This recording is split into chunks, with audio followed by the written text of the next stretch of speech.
प्यारे विद्यार्थियों नमस्कार। स्वागत है आप सभी का क्रांति क्लासेज के आपके अपने YouTube चैनल पर। तो आज की क्लास में हम बात करने वाले हैं चतुर्थ श्रेणी 2025 की परीक्षा के लिए राजस्थान जीके के मोस्ट इंपोर्टेंट प्रश्नों के ऊपर।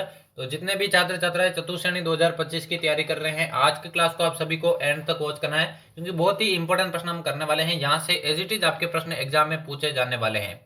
तो बिना किसी देर के क्लास को शुरू करते हैं। पहला प्रश्न आपसे पूछा गया है, किस जिले से 70 डिग्री पूर्वी देशांतर रेखा गुजरती है? जोधपुर, जैसलमेर, धौलपुर या फिर नागौर? जल्दी से पहले प्रश्न का राइट आंसर बताइए। 70 डिग्री पूर्वी देशांतर रेखा कौन से जिले से गुजरती है, यही आपसे पूछा गया है।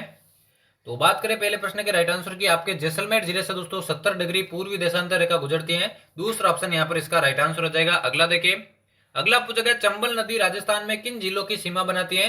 कोटा और बारा, बारा और झालावाड़, कोटा और सवाई माधोपुर, और सवाई माधोपुर और टोंक?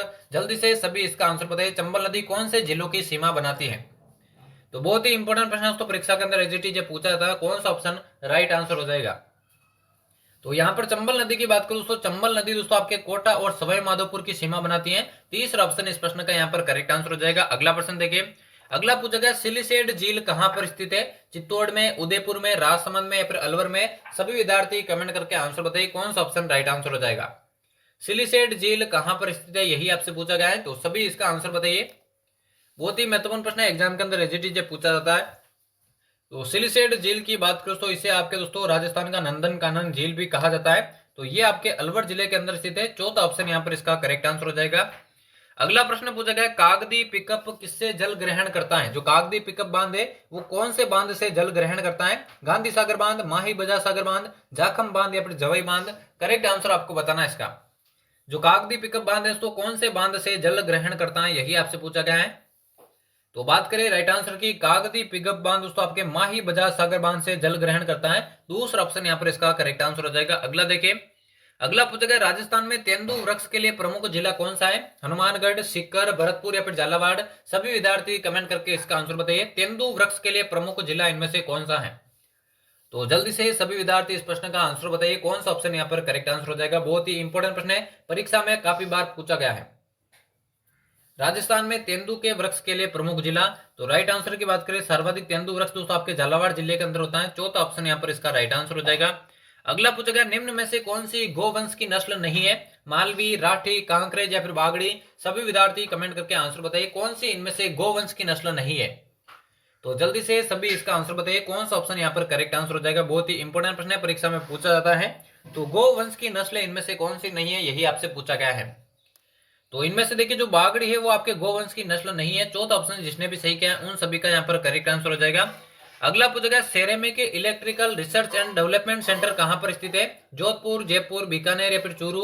सभी विद्यार्थी कमेंट करके इसका आंसर बताइए, कौन सा ऑप्शन राइट आंसर हो जाएगा। एग्जाम में पूछा गया प्रश्न है, ceramic electrical research and development centre. सभी को कमेंट करके बताना है कौन सा यहाँ पर राइट आंसर हो जाएगा।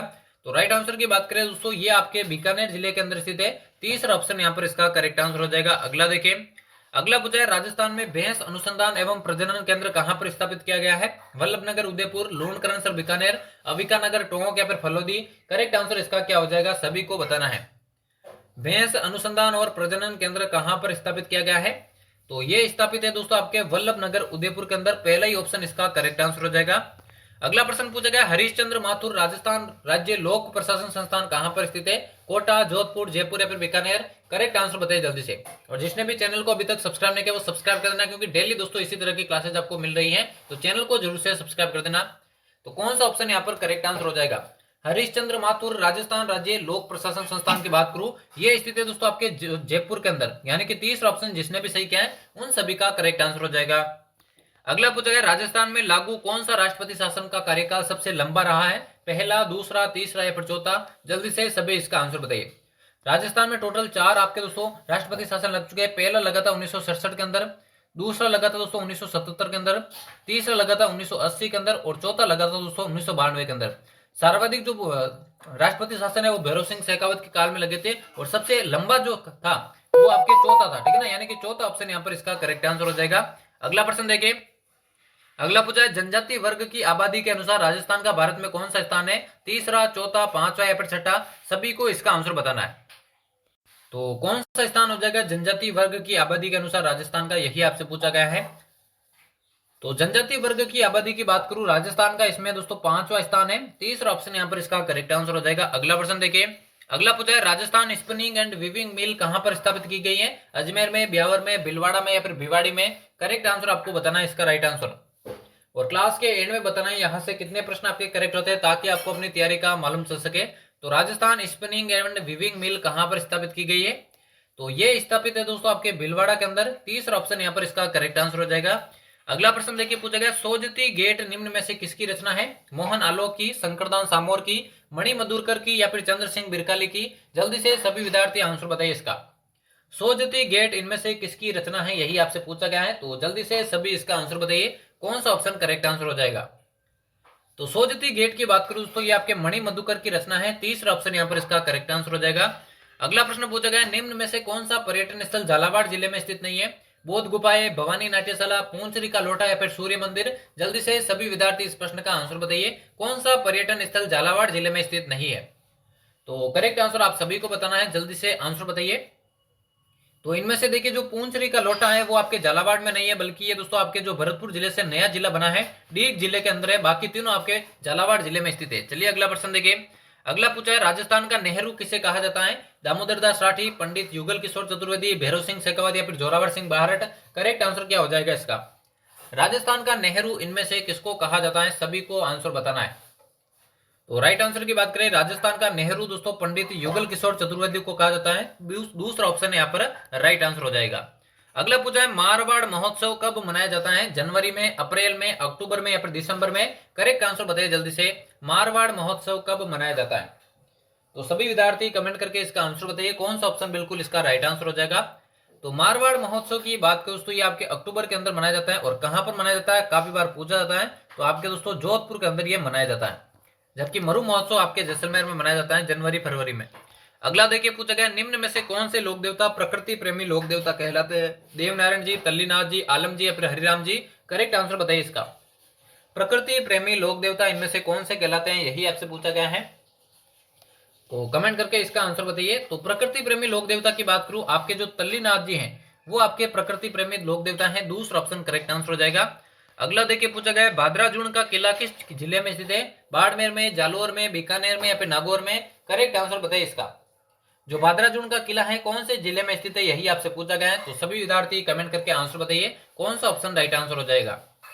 तो भाद्राजून का जो किला है वो स्थित है आपके जालोर के अंदर। दूसरा ऑप्शन यहाँ पर इसका राइट आंसर हो जाएगा। अगला प्रश्न देखिए, पूछा गया है 500 से अधिक जनसंख्या घनत्व वाले जिलों का युग्म कौन सा है? 2011 की जनगणना के अनुसार आपको बताना है। तो जयपुर और अलवर, जयपुर और भरतपुर, जयपुर और जैसलमेर यानी भरतपुर और अलवर? तो इसका आंसर आपको बताना है 500 से अधिक जनसंख्या घनत्व वाले जिलों का युग्म कौन सा है। तो आप सभी को मालूम है, तो सबसे ज्यादा जनसंख्या घनत्व आपके जयपुर का है 595। तो यहाँ पर देखिए भरतपुर वाला ऑप्शन तो कट जाएगा क्योंकि सबसे ऊपर जयपुर आएगा। और नंबर 2 पर दोस्तों आपका आता है भरतपुर जिला। ये दो ऐसे जिले हैं जिनका जनसंख्या घनत्व दोस्तों 500 से अधिक है। तो दूसरा ऑप्शन यहाँ पर इसका करेक्ट आंसर हो जाएगा। और आज के महत्वपूर्ण प्रश्नों की क्लास का ये लास्ट प्रश्न होने वाला है। यहाँ पर आपसे पूछा गया है निम्न में से किस झील में बांडी नदी का पानी आता है? वरुण सागर, आना सागर, पुष्कर झील या फिर फतेह सागर? सभी विद्यार्थी करेक्ट आंसर बताइए। और यहाँ से कितने प्रश्न आपने सही किया है ईमानदारी से आपको कमेंट बॉक्स में बताना है, जिससे आपको अपनी तैयारी का मालूम चल सके। तो बांडी नदी का जो पानी आता है दोस्तों वो आपके वरुण सागर झील में आता है। ये वही वरुण सागर झील है दोस्तों जिसका पुराना नाम आपके फोई सागर है। इसका नाम चेंज करके दोस्तों वरुण सागर कर दिया है, जो कि अजमेर के अंदर स्थित है। इसमें दोस्तों आपके बांडी नदी का पानी आता है। तो पहला ऑप्शन इसका राइट आंसर हो जाएगा। तो यहाँ पर हमारे चतुर्थ श्रेणी 2025 की परीक्षा के लिए राजस्थान जीके के इंपोर्टेंट प्रश्नों की क्लास समाप्त होती है। उम्मीद करता हूँ क्लास आप सभी को पसंद आई होगी। डेली चैनल पर इसी तरह की क्लासेस पाने के लिए चैनल को सब्सक्राइब करके बेल आइकन को प्रेस कर दे और अपने सभी साथियों में क्लास को शेयर कर दे। यहाँ से कितने प्रश्न आपने सही किए ये भी आपको कमेंट बॉक्स में बताना है। तो मिलते किसी और नई क्लास में, तब तक आपसे लेते हैं अलविदा।